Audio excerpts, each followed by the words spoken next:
চলো দাদা আজকে আইসক্রিম খাওয়া চলো। আইসক্রিম খাবো? হুম চল দেখি কি আইসক্রিম আছে। চলো চলো চলো। বাবু কি লিব? আইসক্রিম খাবো আইসক্রিম।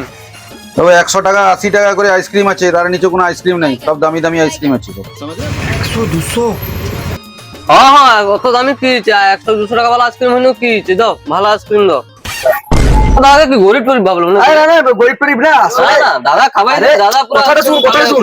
দেখ ঠান্ডা কাল পড়িছে, এখন এমনিতেই আইসক্রিম খাওয়া মানে ঠান্ডা লাগবে, শরীর খারাপ করবে, ডাক্তার দেখাইতে হবে, অনেক ঝামেলা। না না দাদা একটা যাও একটা খাবে তো আর কি আরে করবো?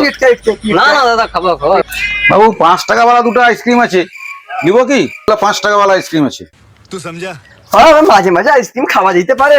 হ্যাঁ আরে এখন ঠান্ডা পড়ছে, নতুন নতুন সদ্য ঠান্ডা পড়ছে, এমন কোনো ঠান্ডা পড়েনি।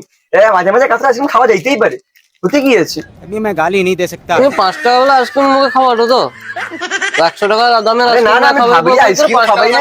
খাওয়াটো আরে না, আমি ঠান্ডা ভাবি- লাগে যাবে, তুমি কত করে ঠান্ডা লাগে যাবে আইসক্রিম খাইতে নাই। আর পয়সা নাই, কি করবা, ওদিকে বেতন পাইনি। শালা টিপটা শালা আইসক্রিম কিনলো 5 টাকা দামে। হ্যাঁ খাইলে না আমার বেতন পাই না, খাবে ভাই খাই। বাবু তুমি সত্যি কিপটা জানো, চাকরিয়া লোক যে।